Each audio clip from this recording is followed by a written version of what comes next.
People think that because I've raced cars and bikes, and even the odd plane or two, that when it comes to a car, I'm all about speed.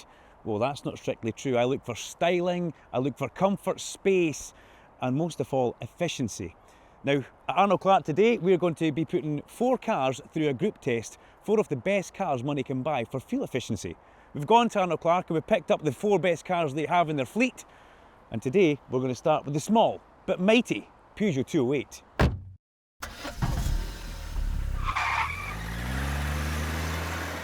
Although she may be small and a little slow off the mark, this car, when driven properly, will go for miles. It's the ideal starter car. It's a steal. Another thing you won't need to worry about is the frequent stops at the petrol station. In fact, the price you'll have to pay every visit will be short and sweet, just like the car. For the Peugeot, the miles per gallon, you're looking over 50 miles per gallon, which is always good in anybody's eyes. And a full tank of fuel, 463 miles, is a nice number, and especially if that's all city driving. A range of 463 miles, if you're doing city-only driving and you stay in the city, how long is that going to last you? That could last you over a month before you need to visit a petrol station. Perfect for a young driver, for a new driver, and it's also a nice low insurance group, which is even better, keeping all the costs as low as you possibly can. The fuel tank's over 40 litres, so to fill that you're looking probably 60 or 70 pounds. But it depends on what type of fuel you put in your car, and I'm a big advocate of this. I like to try and use premium fuel because it definitely gives you a better miles per gallon over a distance when you're driving it. And also, if your car has automatic stop-start, make sure you've got that on, especially when you're in the city. No point sitting at traffic lights burning fuel. Get that engine off and make it start when you push the clutch and away you go. The Peugeot 208 comes with 2 options of wheels, 16-inch or 17-inch. The road noise on these 16-inch is very shallow, you can't hear it at all. And also a good thing, it's less weight to be taken on your drive. The Peugeot 208 is a lightweight hatchback car, which is perfect for that fuel economy. You're not dragging extra weight about. Curb weight is actually 1100 kilograms, and your turning circle in those tight to fine spaces in the city centre, 10.5 metre turning circle, so it's very tight. Now, a hatchback is a fabulous car for driving in the city. Because of its overall size, it's small, the body weight's always light, and the engine is quite small, and that's what you want for a city car. Keeping the weight as low as you can get it, maximising that fuel economy.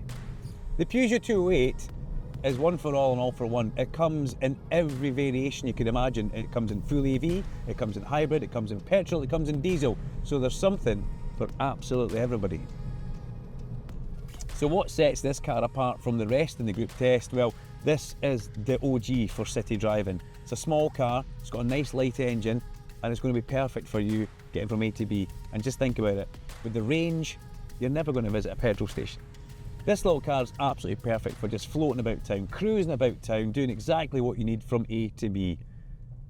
But when you start doing long distances on a motorway, you want something that's got a bit of elegance and it can do it with ease. And importantly, you want fuel efficiency. You might want something like this. Though this car doesn't strike you with menacing racing lines down its body, something about it just lets you know the car drives distance with ease. Now, the Mark IV Octavia shares the same platform as the Volkswagen Golf. It's often referred to as offering Passat-like space at Golf-like prices. Or that seems to be the case. It's a 2-litre turbocharged diesel engine. Turbocharged diesel engines give you power down the bottom end, so you don't have to rev them that hard, and that's all because of the turbocharger, and that helps with fuel efficiency. It comes as a hatchback or an estate, but you usually find that the hatchback is more fuel efficient. And why is that? Well, because it's a lighter car. Fuel economy figures, MPG will tell you around about 64 miles per gallon is going pretty well. I've had it up at 71. I've lost 1 bar from the diesel gauge, so I'm almost full. I've driven it for 125 miles. We've been on the road a long time. And yeah, okay, 71 miles per gallon, that does come from how you drive the car as well. If you're gentle on that throttle pedal, if you're lifting and coasting into corners, that will help you get more MPG and more range. It's costing about £90 to fill your tank with diesel in this car. And when we got in it, we had 555 miles, and that crept up. The range got more and more as I was driving gently. We've still got 445 miles. We've used 1 small bar of diesel. This is incredible. What a great car.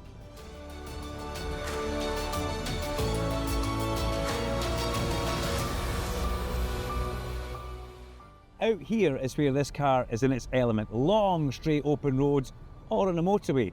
And it's got all the electronic gizmos that will help you get that MPG up and make your pocket that little bit better. The 2-litre turbocharged Skoda Octavia, 1.5 tonnes of weight, and it's 0 to 62 in 8.9 seconds with a top speed of 142 miles per hour. It comes with 17-inch alloy wheels as standard. You can up that to 18-inch should you desire to look cool and trendy, but that comes with a downfall. And what is that? Well, more friction, rolling resistance, lower fuel economy. It's a special vehicle. I feel like it actually makes fuel, which gives you more mileage. Incredible stuff. Driving in style and comfort is fabulous. I love it. But what if you wanted something with a little bit more power? Something a little bit more flashy? Something like this, the BMW 330e. It's got power, it's got style, it's a plug-in hybrid with an unbelievable MPG. The BMW 330e blends the power and the beauty, giving you a car that just won't quit. When it combines its petrol engine with its electric motor, this BMW can return a whopping 200 miles per gallon. With this mileage, my next visit to the petrol station won't come until next year. Your miles per gallon for the BMW is absolutely massive, 217.3 miles per gallon. That's a figure that anybody would love to have from their car. Having said that, when you're on a motorway and driving this hybrid, that's when you won't get those figures. Hybrids are least efficient when you're driving on motorways. They prefer to be using the electricity around about town or in a city centre. It's a 40-litre tank and it costs round about £60 or £70 to neck that right to the very top. Your dashboard's going to then tell you you have 250 miles of range, but that will change with the hybrid setup whether the car uses electricity or not. When we're driving just now, we're not using electricity. We're on the internal combustion engine on this motorway, and it feels lovely. It's nice and smooth. But where do we get our best figures from? Is it Duncan's smooth right foot? Or should we put the cruise control on and see if that gives us the better MPG? I can tell you, I always like to use my foot. I like to try and beat the MPG that I'll get when cruise control takes me along the road. But cruise control is a great thing as well. For motorway driving, you can sit there, you can relax that little bit. Having said that, it's always a competition between Duncan and the onboard computer. I will get the better MPG. Maximising your mileage in a hybrid car really comes down to you. It comes down to you accelerating smoothly away from any junctions or on any roads, and also trying to lift and coast towards junctions and places where you might stop.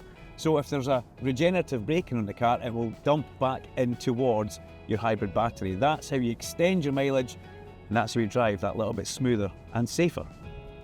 In town just now, I've pushed the electric button, so we're driving on full EV power, which is really what you want to do in town. In this urban environment, you want to think of the environment, think green, think friendly. It's going to give you around about 32 to 38 miles of full EV driving. And that's pretty impressive for the small hybrid battery.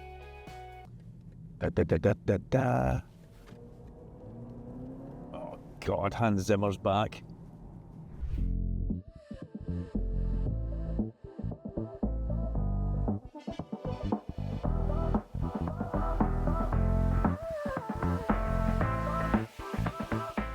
We're on a country road now, and obviously I like to always look at my in-car entertainment, and I like to keep an eye on my journey figures. Right now I'm averaging 33 miles per gallon. But what's good about the country road? The suspension in this car feels great. The seating position is absolutely fabulous for Duncan, and it's also got 420 Newton meters of torque when it wants to use that electricity and engine combined. So if you need to make that overtaking manoeuvre, if there's a tractor in front of you and you do need to get past quickly, this thing's got bags of power just waiting to be unleashed on your right foot. But remember, if you're unleashing that power, what happens to the MPG? Well, that goes south, doesn't it? What sets this car apart from the rest in the test? Well, it's a BMW. It's super sexy. I love the colour. I love the wheels. I like the comfort of the seat. It reminds me a little bit of being in a race car. If I could change one thing, it would be the steering wheel. It'd have a little bit less girth, be a little bit thinner, a bit like myself. But you can't have everything in life, can you? There's enough space in the back, there's enough boot space in the back as well. You can do lots of stuff in a BMW, and the extra miles per gallon of range does mean you could, I don't know, nip away for a weekend with the kids. Who knows, there could even be a dog thrown in the back as well. Lots of space in the whole interior of this BMW. This model of BMW, brand spanking new, starts at around £50,000 from Arnold Clark, but you can get them, 2020 versions of this, for around about £20,000. And all you've got to do is pop over to arnoldclark.com and look for a car like this. Look for a BMW or any other car from our selected used car range. Arnold Clark's got the biggest selection of used cars in the UK, and it's nice and easy. There's something for absolutely everybody there. Or head over to an Arnold Clark BMW dealer and see if you can pick up a test drive. That's even better. But what if hybrid's not your thing? What if you want something a little bit smaller with a good solid diesel engine? Well, that's where the Corsa comes into play. Not only is the Corsa one of the slickest looking super minis, it also boasts a great MPG, and if you opt for the Corsa F 1.5 litre turbo diesel engine, you can expect, drumroll please, an average of 70.6 miles per gallon. Impressive. Now, if you're an avid watcher of the Arnold Clark YouTube channel, you'll remember just how much I loved the Vauxhall Corsa, and nothing has changed. This super mini is slick, small, and so well thought out. 372 miles of range on a full tank of diesel in this car, and we're expected to get round about 70 miles per gallon. We're in the city, we're going to be on the motorway, and we're going to put that to the test and see just exactly how the little Corsa performs. A 1.5 turbocharged diesel engine, and that turbocharger is the thing that really does help diesels. It makes them very economical, and it makes them much more friendly and fun to drive. In the city centre it's good as well, because where we are, there's some very steep hills and some steep streets, so that turbo helps pull you up that steep hill. So the car weighs just over 1 tonne, just 1,000 kilograms. You can load a lot into the little Corsa though. It will take another 600 kilos. Its gross weight is around about 1,600 kilos. And for being a lightweight car, coming in the super mini bracket, ideal for city centre, for stopping and starting, for getting about those tight corners. It's exactly what you want.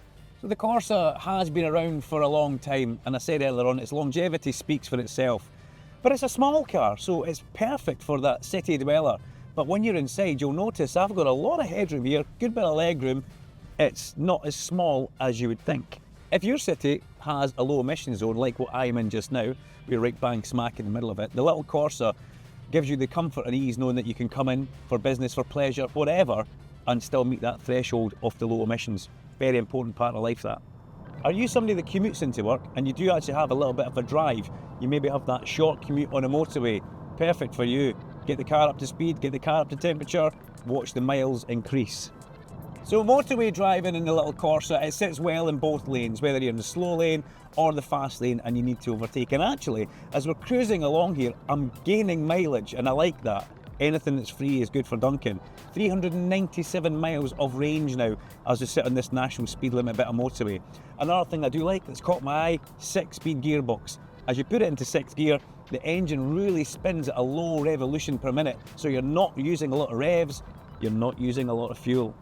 Effectively, we've done what any daily commuter could do going in towards the city centre. We've driven out to a place called Cumbernauld, which is a lovely place on the outskirts of Glasgow. And we've actually gained more mileage. We're now at 435 miles. We've been driving at motorway speed, we've now come off the motorway and we're into the town area, so we're down to 50 miles per hour. And again, the mileage is increasing all the time. 435, remember that number. Who's the car for? It could be for a couple of groups of people. It could be for that person who might live on their own but has that long commute into work in the morning, along the bit of the motorway and using the city centre to park up, because you get that extra mileage and it always helps. Or it could be for the young family who have got a couple of kids, because there is enough space in this Corsa to be comfortable for maybe that slightly longer journey, taking the kids to the seaside, away to a caravan for a weekend, or who knows, even parking at airport parking before you head off towards the sun. And the Corsa looks great as well. I mean, it's been around for such a long time. My mum and dad had one in 1992, the very first edition of the Vauxhall Corsa, and the longevity speaks for itself. The styling has changed over the years, yes. It's moving with the times, it's keeping up appearances. I like the interior of it, I like the front end of it. And outside you'll actually notice it's got a lovely cool two-tone colour. We've got a different colour roof, A-pillars and wing mirrors from the actual body of the car. And it's got pretty cool wheels in it as well. Alloy wheels, they come in 16-inch, but you can go up to 17-inch.